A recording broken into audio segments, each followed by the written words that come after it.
Hello, and welcome to Reimagining Love. I'm Dr. Alexandra Solomon. I have been studying relationships for over 20 years as a couples therapist, a professor, an award-winning author, and as a wife, mother, daughter, sister, and friend. Now, I'm inviting you into this space each week as I dig into some of the toughest and most fascinating relational dilemmas of our time. If you want to discover how to create vibrant and loving relationships in your own life, you have come to the right place. This is Reimagining Love.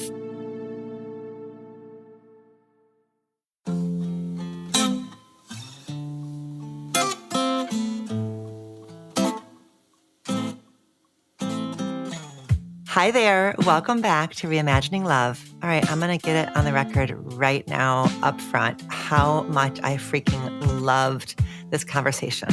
It was permission giving. It made me feel so open and free, and I'm excited to share it with you today. Today's guest is none other than Martha Beck. Dr. Martha Beck is a New York Times bestselling author and coach and speaker. She holds 3 Harvard degrees in social science, and Oprah Winfrey called her, quote, one of the smartest women I know, end quote. The founder of Wayfinder Life Coach Training, Martha is a passionate and engaging teacher. Her recent book, The Way of Integrity, Finding the Path to Your True Self, was an Oprah's book club selection. And her latest book, Beyond Anxiety, Curiosity, Creativity, and Finding Your Life's Purpose, was an instant New York Times bestseller. So the bulk of today's conversation revolves around this beautiful and powerful mantra, for love in truth, which Martha says is, quote, the only way to truly experience joy in your own life. It's the secret to everything from the best relationship to your best career to your purpose in life, end quote. So how do we know it's true for us, particularly in an environment where we've been so highly socialized to do what's true for others, to make ourselves uncomfortable without even realizing that we're uncomfortable? Well, luckily, we have Martha Beck here with us to figure it out. She moves seamlessly between the scientific and the spiritual, along with weaving in her own life story to offer such profound wisdom about what it means to live for love in truth and how doing so can change the course of your life. Martha also offers us some brilliant and freeing reflections on doubt and on loss. And we have a chance to answer a listener question from a listener in Michigan who's having doubts about her relationship that is filled with, quote, emotional complexity and longing, as she puts it, as each partner navigates their own difficult healing journeys. Okay, without further ado, let's get right into my conversation with Dr. Martha Beck.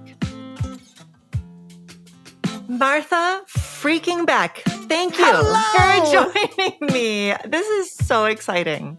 I am thrilled to be here. So nice to meet you. Oh, it's so good to meet you. I have been just immersed in your work as I get ready for today. And I'm just so happy to have you here with me in this space. So it's mutual. Well, I would love to start us off with the question that I ask all of our guests. Are you ready for the relational self-awareness question? Yes, I am. Loving these days. Martha, how are you reimagining love in one of your important relationships these days? Just one, is it? Because you can choose. So yeah, I mean, I think it's glaringly obvious to anyone who knows me how I would answer that question to begin with, because I am in partnership with 2 other women, and one I've been with for 25 years or something. The other one came along 10 years ago, and we have a 4-year-old, despite my being in my 60s. Helps to marry a woman who's a little younger if you're female and you want to have a kid in your 50s. Anyway, the round of relationships in my life is so different from most people. There are the 3 of us in our what used to be known as a Boston marriage way back when. They called it a Boston marriage when women lived together without men because it was convenient and they could help each other. And who knows what else they were doing. And we have our little 4-year-old, and then we have my son who has Down syndrome who lives with us as well. the whole thing is a continuous reimagination of love. Like the biggest thing for me for my whole life has been nothing is fixed for me. Nothing is a fixed routine. I don't think that works very well in the nature of things. So everything's allowed to flow and everything gets reimagined, every day. And right after the row, my second partner joined us.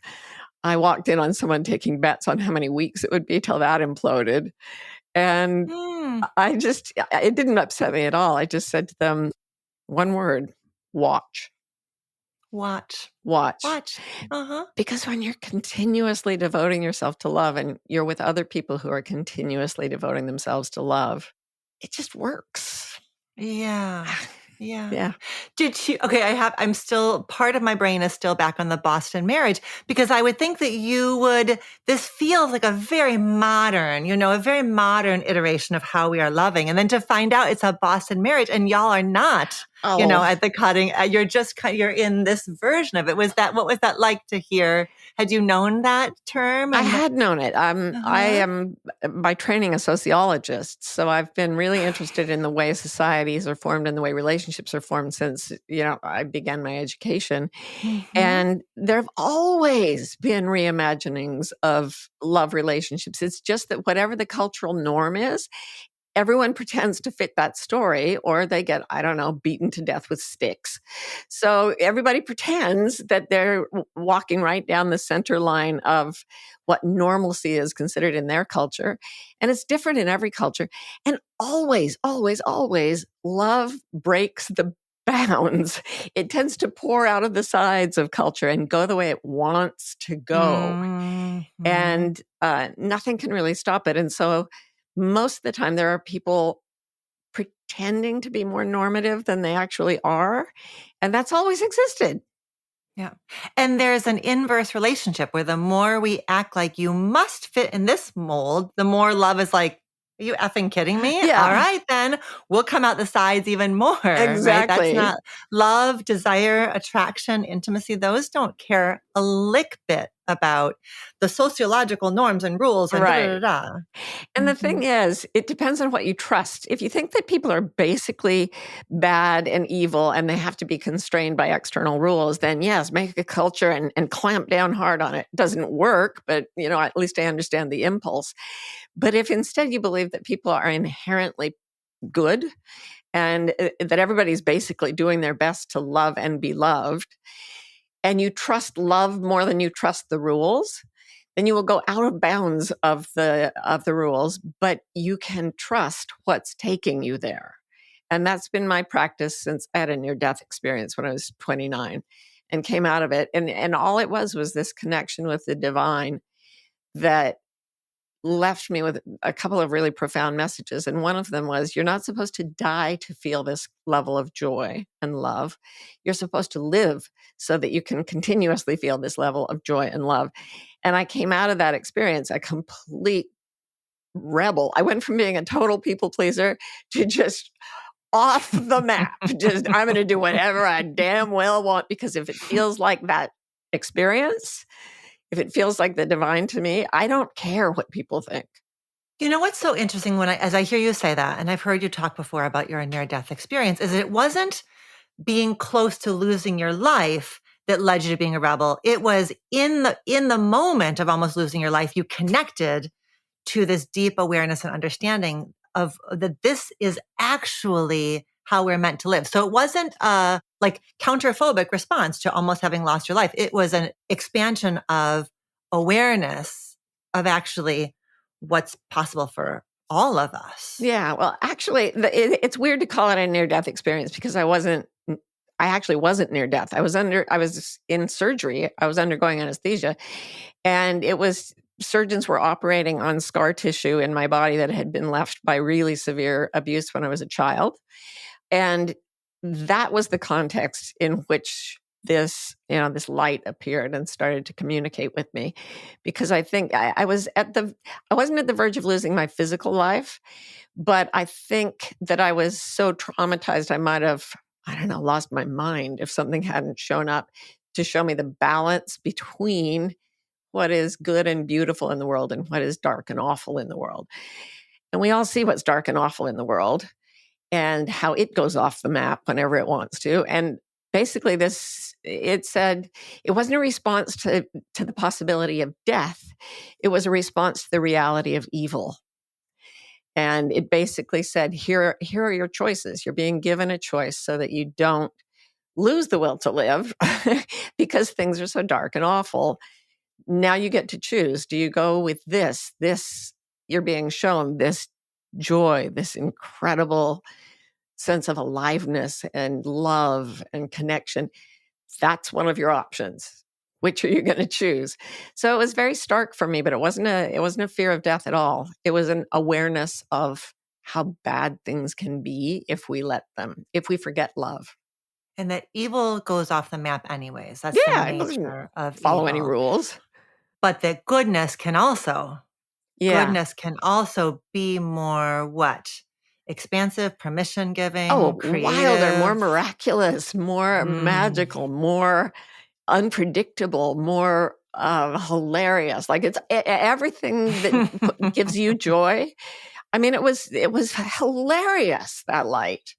It was so full of humor and mischief and joy. And it had no rules at all, except the one that says, love yourself, love one another. End of story. And that has become then how you have built, when we were talking about Ro and Karen, the love and the family that you have created continues to evolve. It is guided by love. Yeah, every day is different. Don't think one of the things I love to do is track animals. I started learning how in South Africa, and then I moved to a ranch in California and spent all my time tracking animals for a couple of years.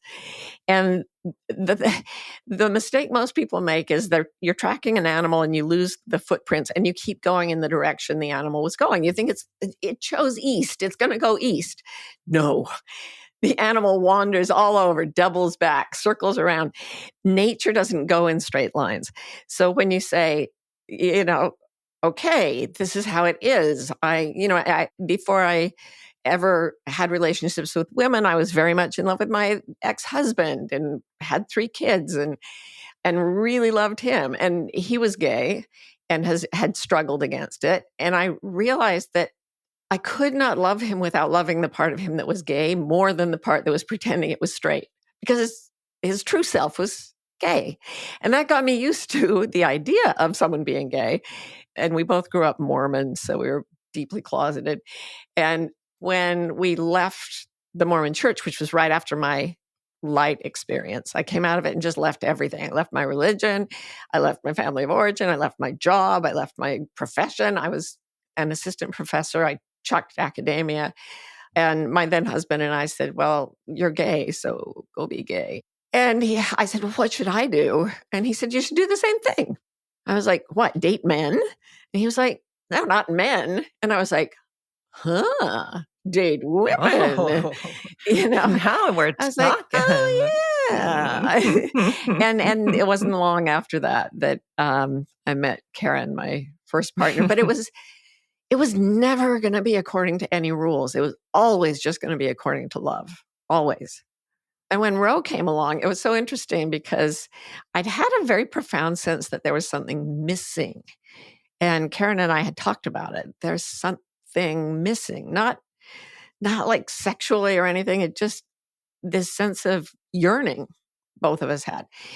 And I'd been in South Africa. I go there every year. And I came back and on our ranch, living in a different part of the property, was this Australian poet who was there to help people there write a book. And Karen sat me down after I got back from my trip and said, I just have to tell you, I've been having very, very strong positive feelings toward Rowan.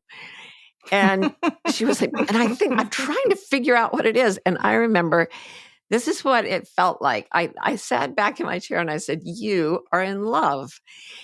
And I watched my own feelings without trying to control them, which is how I try to live.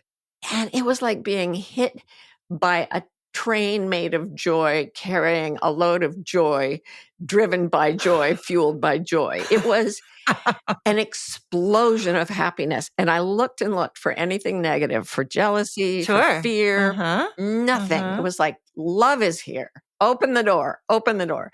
And I thought, I said, I'll just go in, I'll move into the guest room. You guys can get together. I just, for some reason, the thought of that made me super happy. Well, the folks in the expansive community would call it compersion, right? My Yes. joy is your joy. Yeah, Yes, okay. absolutely. Absolutely. I didn't know anything about that. I'd never read anything about polyamory, didn't even know the term.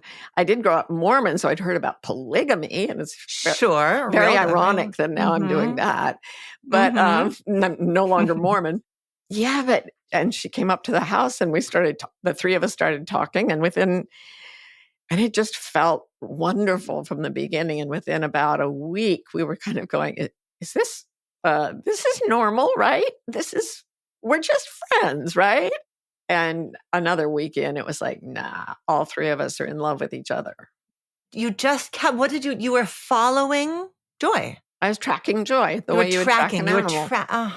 Yeah, you see the track of the animal. And if it goes in a weird direction that you think it shouldn't go, you still have to follow it because you're paying attention to the track.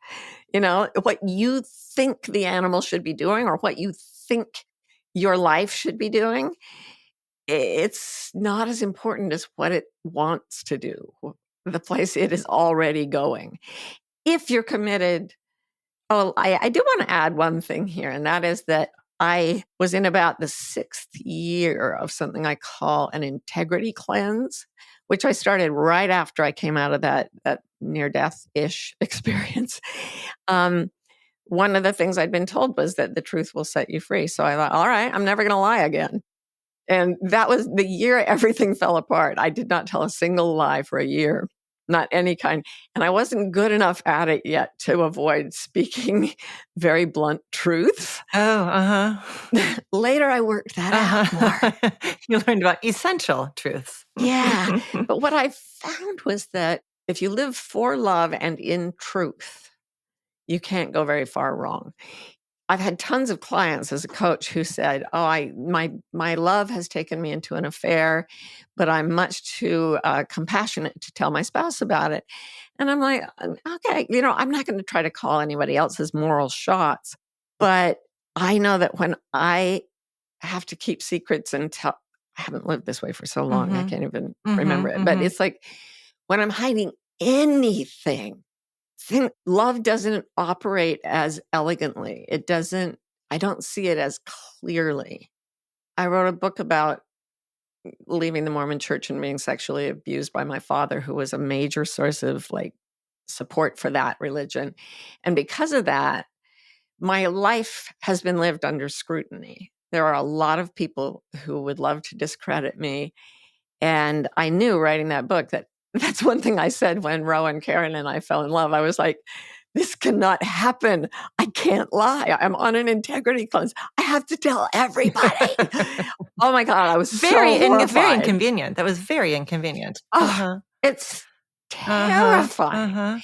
It is terrifying to live according to love and also always tell the truth.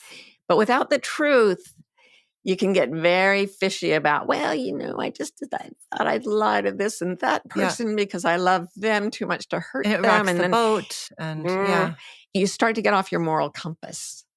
I think about the work that I do with couples post-infidelity. And in the early phases, when a couple is really interested in figuring out how would we rebuild, certainly in the beginning phases, a lot of it is the betrayed partner wanting to have access to the betraying partner's material. And that makes sense. Some amount of surveillance makes sense as you're trying to get solid ground under your feet. But we know that the direction we need to head is that emotional safety is helping the betraying partner really feel what integrity feels like, to live, as you're saying, for love in truth, for love in truth. That's the ultimate way. That's the ultimate infidelity prevention strategy. Long term is that I love looking myself in the mirror and feeling the dignity of my own integrity. It actually isn't even really about not hurting No, my it's the only way to partner. truly experience joy in your own life. It's the secret of everything from the best relationship to your best career to your purpose in life. None of that is available to us when we leave our truth. So, for love in truth is the scariest way you can live. I promise you. If you want courage, try living for love in truth, and you will feel so incredibly naked in the world. And then this amazing thing happens, and that is that everything seems to want to support you. Everything that actually reaches you turns out to be healing, turns out to be ennobling, turns out to be miraculous, even. And the cost of that is courage to live for love and truth. It takes a lot of guts, and the rewards are indescribable.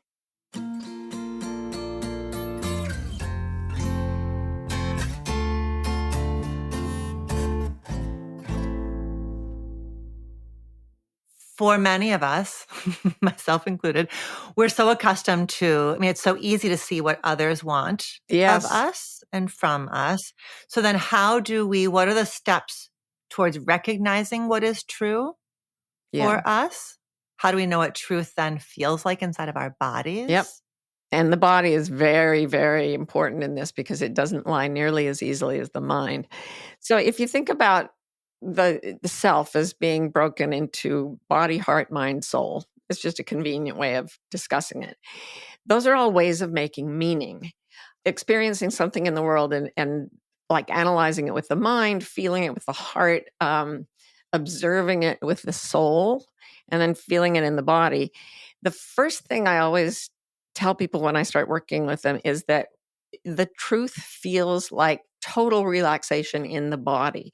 And the way you track your life is you track joy through the body. That's where you find the footprints of joy. So the very first thing I do is just look for any area of tension or holding or tightness in the body. And if you breathe into that and you allow yourself to watch it, it will start to tell you why it's tense. So you find areas of tension or pain in the body. You see where you're holding yourself tense because you're believing something that is not true for you at the deepest level. So you might like shrink your shoulders in because you go in and you find it that the lie it's saying is, I'm not good enough. I'm trying to retract and stop existing or taking up space because I'm not good enough or I don't deserve anything. That lie is what's causing tension in the body. The body is basically a lie detector for me. And it is literally, that's why lie detectors work. Because it gets right. your muscles get tighter, you blink more, your blood pressure goes up, you sweat more. Even when you tell a teeny, teeny little lie, even if you don't know with the mind that it's a lie. One of the things I do when I'm speaking to groups, like some executive group, they'll all be in some hotel ballroom. And I'll stop right in the middle of a speech and say, is everyone comfortable? Just before I keep talking, is everybody comfortable? And everyone says, yeah. And I'm like, no, seriously, are you comfortable? And they get quite annoyed. They're like, yes, keep talking. We've already told you. Yeah. And then I say, okay, if you all were at home alone in your houses right now, how many of you would be sitting in the position you're sitting in right now? No hands go up. And then I say, why would you not be in this position given the option? And they have to think a long time before they realize I'm not very comfortable. And that's not the problem. The discomfort is minor. The problem is that they can tell me repeatedly that they are absolutely comfortable while physically knowing full well that they are not comfortable. That split between mind and body. A disconnect. Right. Oh my God. Right. They socialize that into us from the time we're like no months old, right? Control your body and don't show your feelings. So you have to get past that. Once you get into the body, then you can start seeing what the voices are in your head. And you can use the mind to challenge those, and they won't turn out to be true. And then as you come into something more true, the heart will engage. And the soul is overseeing this whole operation. So they all eventually align. And it's like the tumblers in a lock all fitting together, like click, click, click, click, click. And there's a sense that I call your sense of truth. And you kind of click into it like a puzzle piece. And it just feels like, oh, truth. And there's one sentence that I have people repeat because I've found it can actually align people with their sense of truth more than anything else. And that sentence is, I am meant to live in peace. So I've had people who are in prison say that. I've had people who are billionaires say that. I've had people who are heroin addicts living on the street say that. And if you repeat inside your own head several times, I am meant to live in peace. I am meant to live in peace. There's that clunk. That's true. That's true. And then everything else, that's your track. That's what you're looking for. You're looking for that sense in the body, heart, mind, soul of alignment. And the courage it takes to begin that process is that you don't necessarily know where you're going to end up. And it may not be that the truth is I must leave my marriage, but the truth might be I need to be different in my marriage. I need to behave differently, ask for something different, move differently, right? I think sometimes it feels like it will, there's a risk of upending things that have been established and built. It's so interesting. I was thinking there's a kind of, when people do this with me, there's always something sort of looming that they've known within themselves. And it might not be, I have to leave my marriage, but it might be, I have to tell my spouse about this. And like anything but that. No, I don't want to do it. No, you have to do it. I'm not saying, I don't know, I have to do it. I will say I have to do it. But it always is the thing you least want to do. That's why you haven't done it yet, right? Right. That's right. That's right. If it was going to be easy and nice and tidy, you would have done it. But what you are saying, but that is that mantra, I am meant to live in peace. It's so self-compassionate and it's so anchoring, right? Because if I am meant to live in peace, then I start to become aware of all of the arenas in which I'm not in peace. And you're saying that may be because I'm not in truth. Yeah, and unknowingly. I mean, what pulls people off their integrity is not usually deliberate lying. It's socialization. It's being told to say you're comfortable when you're not. And that leads down the road. If you say you're comfortable, I mean, I saw this in my marriage, being married to someone who was trying very hard to stay in the closet. My gayness was more, either I'm more bi or mine was just more suppressed, or I was busy having kids or something. I don't know. I watched him trying so hard to be something other than he was because he'd been socialized to believe that he had to be straight. And I watched how the belief in that one central lie just messed with every part of his psychology. And I've seen it with other people who are unfortunate enough to be raised in a society that does not accept who they truly are. And we're seeing so many people. I just read this thing online about a family that moved to Russia because one of their kids was on the playground and another child explained to her the meaning of the word lesbian. So they moved to Russia. Oh my gosh. Like, really? Really? Oh, but it speaks to the force of the fear, right? It speaks to the force of the fear. And then the disruption and the imagined disruption of, if my child knows that word is a possibility. Who do I become if that's true? If that's, it's just that whole sequence of events that shows, right? That shows the madness actually of resistance, the madness of it. And it is hard. I mean, I don't encourage people to go right from I'm not living a happy life to I will never tell a lie for a year. That's what I did. And it was a rough ride. We're glad that you did it because then you can just give us like the light version. Yeah, don't do it. Do not do it. What I encourage is 1 degree turns. If you keep turning 1 degree toward more integrity every day or 3 or however, just keep turning 1 degree like you're in an airplane.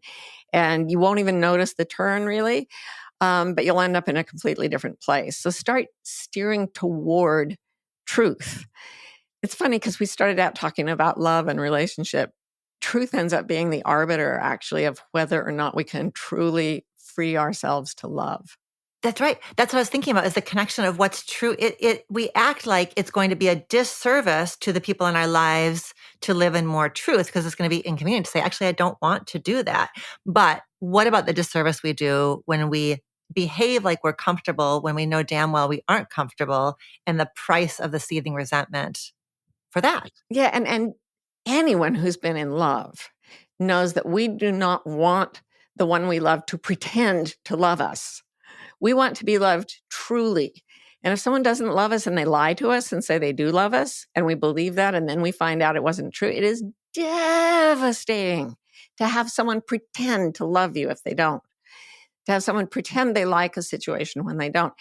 Eventually, as you said, it comes out, and it is, the longer you let a situation go without truth, the more horrific it is when it inevitably hits some kind of wall. It always does, because if it's not based in reality, it can't keep going very long. Oftentimes in therapy, when I'm in one of those knots with somebody, I will ask the question of, who are you protecting, yourselves or them? Because oftentimes it feels like we're protecting them, but I want people to kind of touch into the part that it's protecting me also from the inconvenience of truth.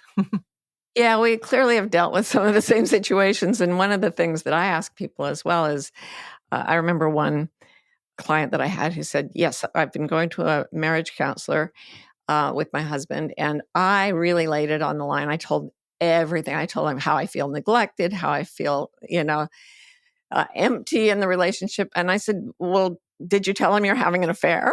And she was like, no, of course not. That would hurt him.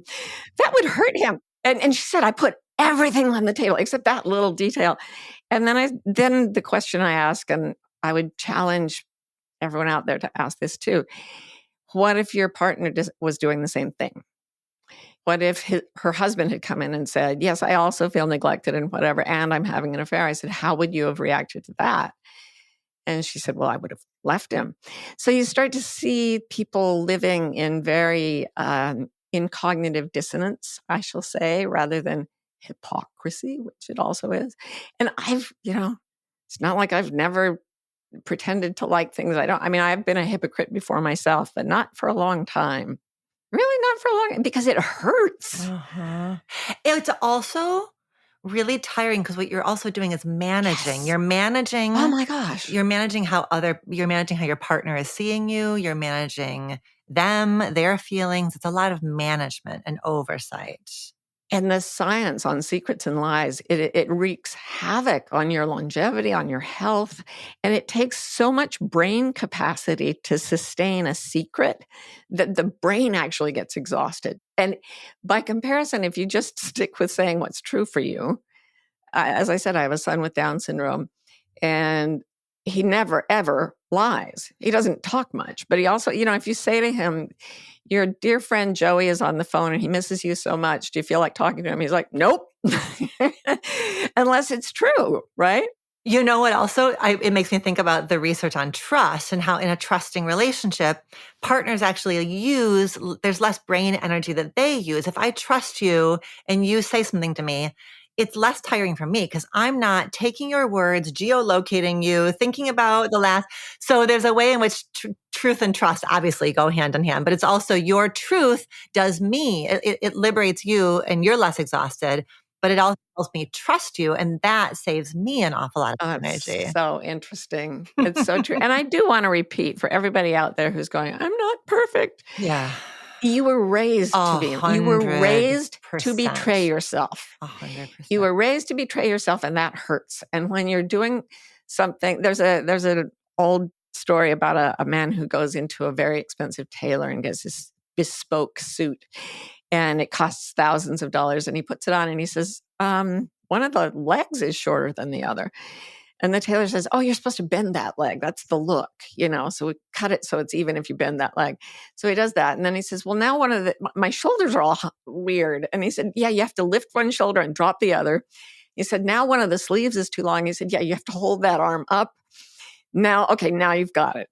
So he goes out of the tailor. He pays him thousands of dollars. And then he goes with one leg bent and one shoulder up and one arm in the air. And he's walking down the street. And two other men are watching from a bench. And one says, boy, it's so sad that that man is so disabled.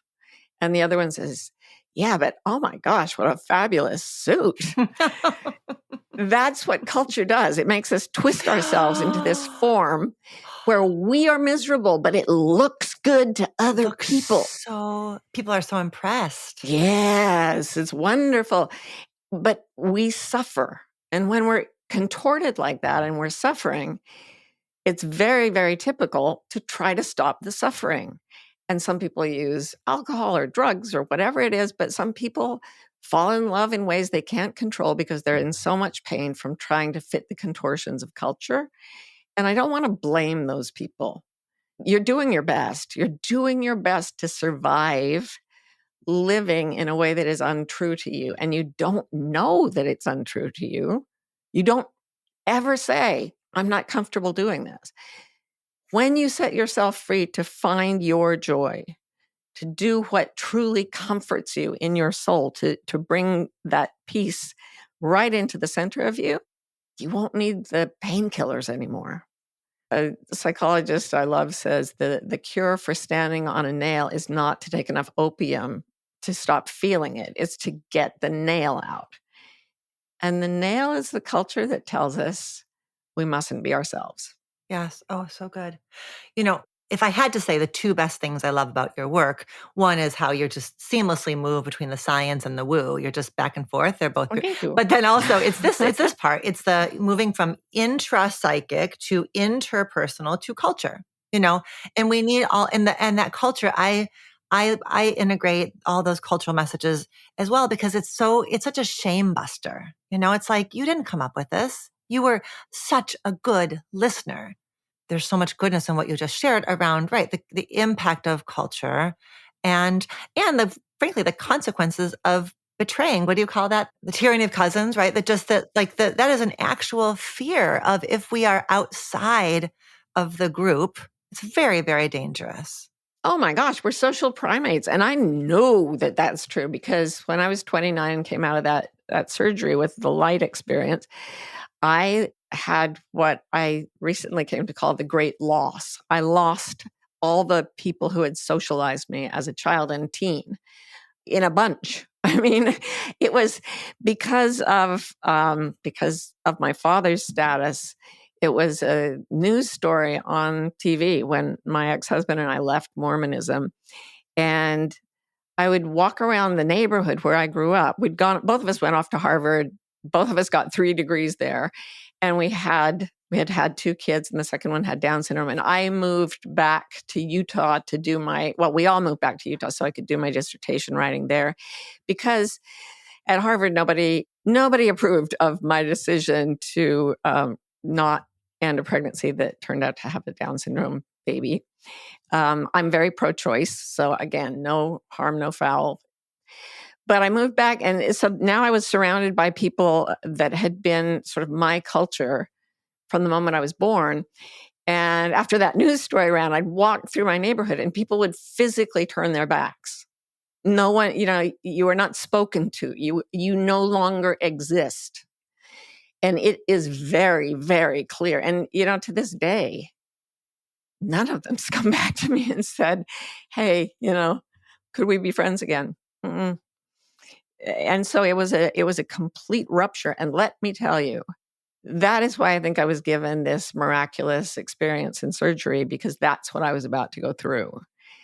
And it basically said, go out and do what makes you feel like this, which is telling the truth. And remember that I'm there, because it's not going to be easy. So yeah, I am here to attest. It's phenomenally painful to lose anyone, much less your entire culture. And it is possible that will happen. But it is better to have your own soul and lose everyone else than to keep everyone else and lose your soul. I hate that you went through that, and I am grateful that you forged it into all of the offerings that you forged into. Because for other people, it's not, right? You went through the fire of the fire, and lots of us relate to variations of that. But your initiation, into all of this was, I mean, that's fierce. That's so fierce. And it was fierce, and it was incredibly freeing. One of the things that I read in research on Mormons back when I was both a sociologist and a Mormon is that when people leave, like they decide they don't want to be Lutheran anymore, they may become Methodist or something. When people leave what's called a life world religion like Mormonism, they don't join any other religion. They just, so you're almost, and religion is the foundation of culture in every, that's where every culture we know of has begun with people saying, I have a connection to the divine and it's telling me what to do. So when you leave that, there's only one thing left, and that is your own personal connection with joy, with truth, with whatever you believe to be a higher power. And the freedom of losing everyone is what gave me the life I've got now, which is, I'm blessed beyond belief. So it was super hard, and it was such a gift.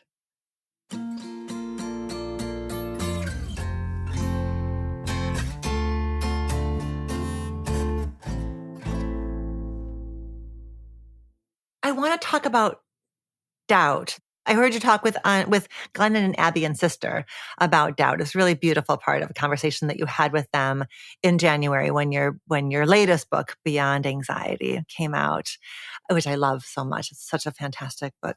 And you were talking about doubt it was really a reframing and a reimagining of doubt in a way that I hadn't heard. And I think it's really important. A lot of what we do here on Reimagining Love is like adding complexity to love stories, and making space for doubt, for those parts of us that wish we were partnered when we're single, the parts of us that wish we were single when we're partnered, is it good enough here? I love everything about this marriage, but, that sort of doubt.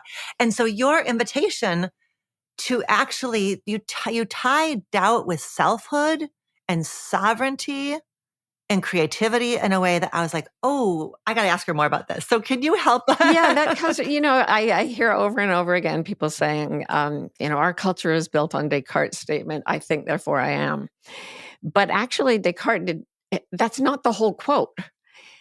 He was lying in bed, this philosopher trying to figure out what existence really is. And maybe he's just dreaming everything. He had a fever, so he was having fever dreams. And he thought maybe everything is just a fever dream. And he was lying there and he thought, well, here's what I can know for sure. There's somebody here who doesn't know what's going on.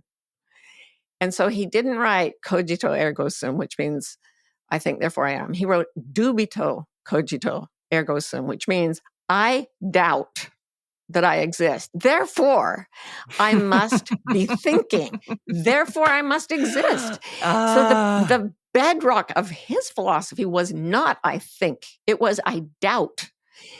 And my undergraduate work was, my major was East Asian languages and civilizations. And I lived for a while in Asia and studied the languages and civilizations. And part of Asian philosophy that doesn't really exist in the Western traditions is the idea of something called don't know mind. And it's considered to be the ideal state.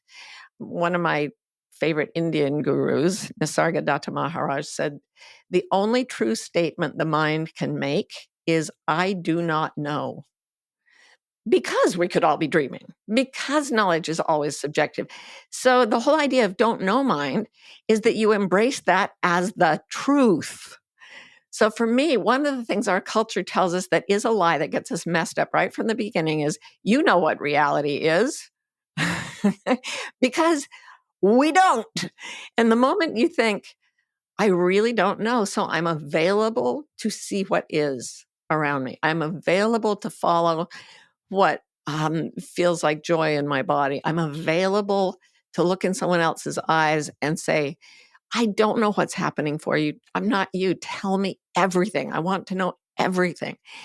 If you want to know how to work a complex relationship, like a 3-party person group. Yeah. It's by when somebody's upset, nobody else tells them what they're feeling or what they should feel. You just go to the person that's suffering and say, I don't understand what's going on with you. I have no clue. Tell me everything. I want to hear it all. I want to hear your truth because I don't know. You bring don't know mind because you don't know and you don't have to know. No, and then people feel, then they talk and you say, I feel that. Oh, wow. I can see how, I really see that from your perspective because you're not stuck in your own perspective. Your own perspective is, I don't know. And I love the way my son says this. He just kind of proclaims it. I don't know. So you'll say to him, what do you think of, like he said so many interesting things in his life, but you'll say something like, do you want a car someday? And he'll say, I don't know. Yeah. Just the way he says it is just so declarative. And it's like, yeah, I can stand on that rock, the rock of doubt. And it just means that you're always asking people, well, what's true for you? And that's how I became what they call a coach. I was just teaching business school, but asking my students, what's true for you? Tell me everything. Tell me everything because I don't know. So when somebody is, and we'll get to this listener question in just a moment, when somebody is having doubt, what they say is, what the top line is, I'm having doubts about the relationship. Then where you go from there is what is feeling true for you? What are the emotions? What are the stories? In that case, you're using doubt to soften what is actually something you're thinking that is destructive to your current way of life. So if you think, I'm having doubts about my relationship, what really is going on, if you actually look for the truth, is part of me hates this. This is hypothetical. Part of me hates this relationship and part of me loves it. That's different than saying I have doubts. Doubt is when you genuinely don't know something. Yes. When you say that you're doubting something when actually you have mixed feelings about it, that's a lie. It's not a doubt. It's some difficult feelings and some positive feelings and not knowing what to do about that. You can say you have doubt about that. But if you just call it a doubt, you're not expressing the negativity in there and there's nothing to deal with. You're softening it and making it mushy. Clients do this all the time. I'll say, what's your most painful thought? Well, I just wonder if I can ever be successful. No, your most painful thought is, I will never be successful. It's not the wonder. It's not the wondering. No. It's that you have the thought, I want to succeed. I think maybe I can. But there's a part of me that thinks, oh my God, I'm going to go down in flames. I'm horrible. I'm a bad person. Okay, let's talk about that and not call it a doubt because it's not a doubt. It's a very strong declarative thought that we can examine if we just admit that it exists. Okay, well, let's take all of this to our listener in Michigan. You ready for her? Yeah. Okay, so she writes in, I'm in a relationship filled with emotional complexity and longing. My partner is incredibly self-aware but deeply wounded by his past, especially 2 divorces that left him guarded and fearful. He hasn't said I love you in 18 months and has asked for space, though he's started to feel more stable in his own head. Still, he's avoiding the deeper inner work. He has said that this is the healthiest relationship that he's been in, and that terrifies him. I'm deeply introspective and crave clarity, connection, and reciprocity. There's a powerful emotional bond between us, but I'm carrying most of the weight. His fear of repeating the past keeps him emotionally unavailable in the present and has made it hard for our love to fully grow. I'm trying to honor his journey without abandoning my own, but I'm beginning to wonder if that's even possible. His defenses aren't even about me. They affect me deeply. I'm stuck between compassion for his pain and the quiet erosion of my needs. I want a future where love feels safe, mutual, emotionally honest, but that will require both of us choosing healing, not just hoping that time will fix what fear has frozen. Well spoken. Yeah. Here's the thing though. Well, I always say that I don't work with couples very often, so I'm usually working with individuals about their relationship. And I always say we do not work on anyone who's not in the room. If there's someone there, we can ask them, is this really what's going on for you? Fine. Good. But what I see over and over is people who love other people and don't feel satisfied or met in the relationship, going into extensive explanations as to why their partner is the way that their partner is and what would suffice to bring their partner back into being the kind of person that would meet their needs. That kind of storytelling about someone else it has a single word that goes with it. It's called codependency.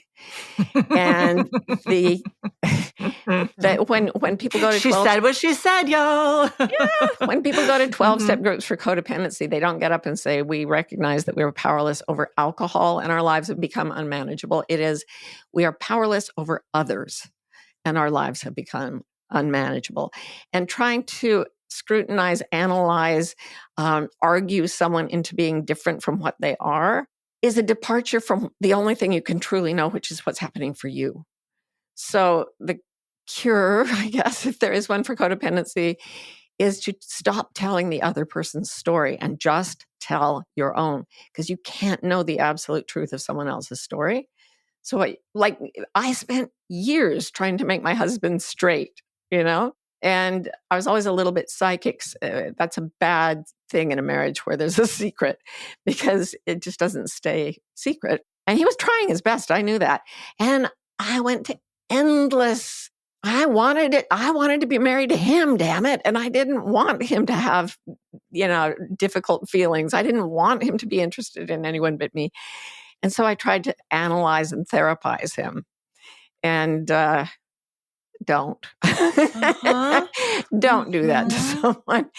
What I finally had to, and this is where I discovered codependency. And it wasn't me, pushing back against something bad. It was me saying, okay, my truth is I know he's gay, and I know, and that makes me really scared and lonely. And I want him to choose me, but I don't think he will. So I have to figure out what to do with my own love life, and he helped me by actually discussing it. Like, we got to the place where he said, maybe you want to date women. And I was like, oh, maybe I think I will. Maybe I do. My first date turned out to be a 35-year relationship. But he teed you up, and then you just slam dunked it. Well, we were telling the truth. We'd both been raised in a culture that taught us to lie about our deepest thoughts, feelings, and passions. And then we'd both seen the destructiveness of that. And we'd both sort of fought our way out of that fog and started telling each other the truth.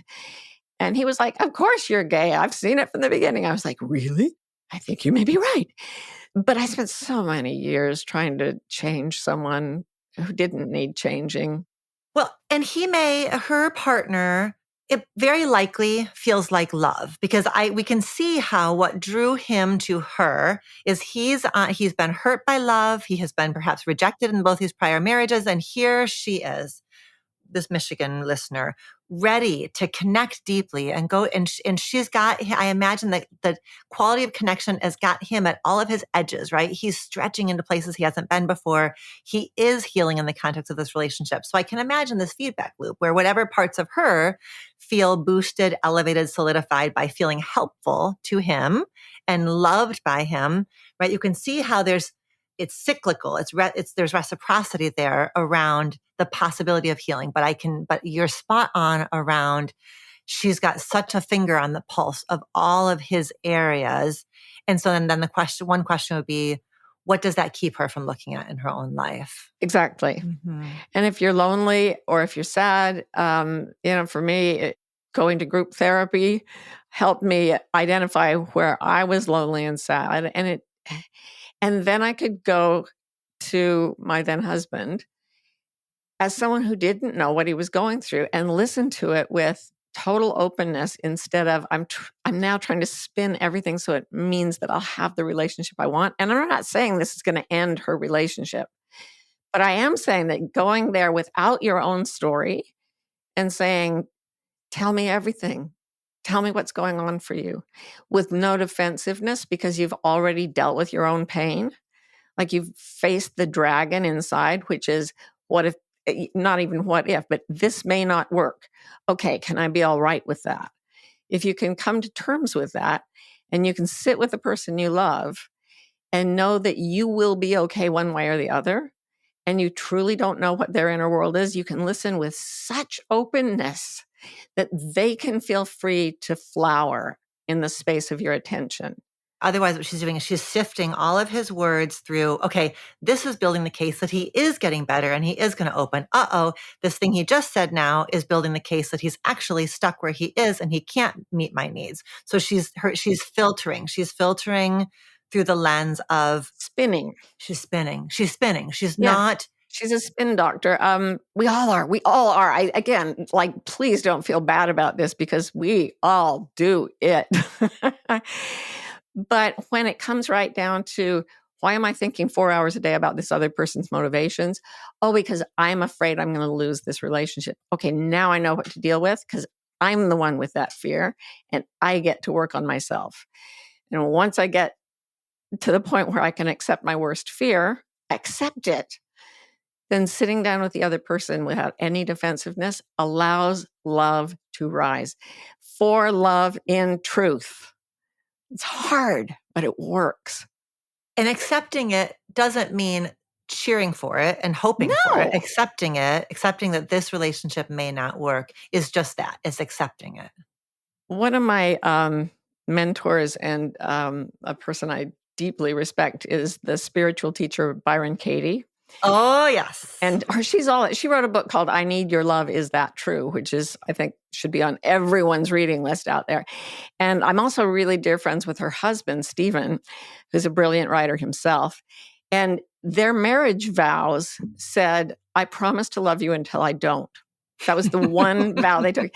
And the person who married them decided to go on a little essay about how love is true and love is forever.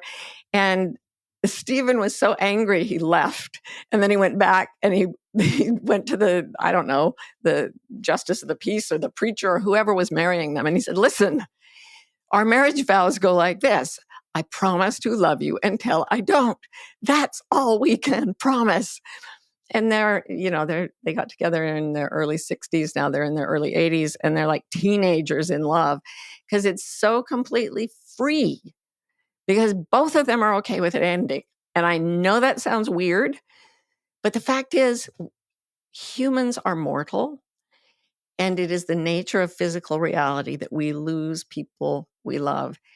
If you're not able to deal with that, I really suggest a meditation practice where you contemplate it and you go so deeply into your fear that you find something beneath it that is truer than the fear of death, the fear of loss, the fear of everything. That's what I had in that surgery 32 years ago. And that's what I live to serve, is that thing that is truer than loss. And once you're identified with that completely, then loss is a possibility you can tolerate, because guess what? It could happen to any of us at any time. It's not going to feel good, but there is something deeper. And being given that, it's like me losing my whole community of origin. Losing them made me turn to something deeper, and it was an incredible gift. So now I can say to my partners, my children, my friends, if you need to leave, I'm fine. I'll be okay. Now tell me everything about what's going on with you. It's that you have become that line from that Hafez poem that I know you love. Troubled?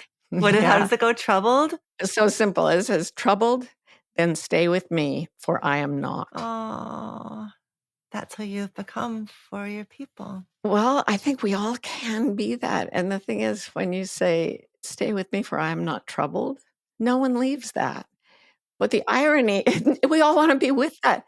But the irony is the only way you can be untroubled is to accept the fact that everything is passing, that everything passes away, except what we fundamentally are, which is love, which is what this podcast is about, right? Oh, Martha, we're going to end it right there, because that's just, you've given me so much, and you've given us so much. And I am grateful for your time and your brain and your heart and your soul and all of it. All of it. I want you to know for the record, I had pages of questions about anxiety because your newest book, Beyond Anxiety, it's just brilliant. And so we're going to have links in the show notes to make sure that people are there. But I also want people to know what are the other ways that people can connect more deeply with you? You can go to my website, which has like a few different options. And then I have a community with one of my partners, Ro, called Wilder. It's wildercommunity.com. And that's a place where people can come in at a really without a huge price point or anything and just be together in community. Because recently in the last couple of years, I've realized that 3 isn't enough. That community is becoming increasingly important, and that the love of many people for one another, the village, is a level of love that I want to experience that our culture doesn't really provide. So that's why we made Wilder, and it would be a fun thing. It is so important. I mean, I feel like I've been reading and seeing a lot in this political moment, right? That community care is truly, it's not just essential, it's subversive, right? It's subversive. It's like these little mini revolutions that we need to be having as we hold on to democracy here in this country. Anywhere you see, and again, I'm a sociologist. I've been watching the way societies rise and fall my whole career. And when things are going the way they're going right now, having a community is life. It is fundamental, and it is freedom, and it is truth, and it is justice, and it is all the things we need to live together. And it's the fundamental way that we find our humanity. So find your community, folks. It's time.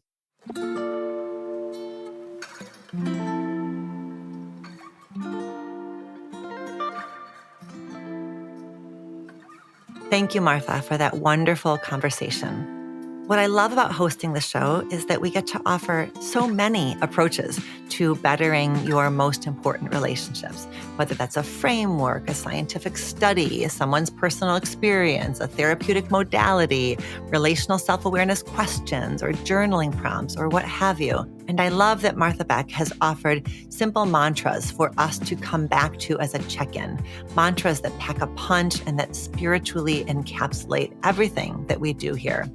For love in truth, and I am meant to live in peace. Whenever you get overwhelmed by all the information floating around out there or by life's demands, put your hand on your heart, dear listener, and come back to those. For love in truth, I am meant to live in peace. For information about Martha Beck, including her latest book, Beyond Anxiety, check out the links in our show notes. And a little preview, next week, we've got Dr. Kristen Neff on the show to chat with us about self-compassion. I hope to see you there. Until next time, be well. Thank you for listening to our show. Our producers are Mary Chan and Katie Pagich of Organized Sound Productions. Our theme music was composed by Slade Warnkin. The show is executive produced by me, Dr. Alexandra Solomon. Do you have a relationship question that you want answered on the show? Visit reimagininglove.com to send in a written or audio question. Questions can be about intimate partnerships, family relationships, friendships, you name it. If you're looking for more love and relationship content, you can find me on Instagram at dr.alexandra.solomon or visit my website, dralexandrasolomon.com, where you'll find my blog as well as the Intimate Relationships 101 e-course based off of the popular class I teach at Northwestern University. Thank you for listening, and see you next week here on Reimagining Love.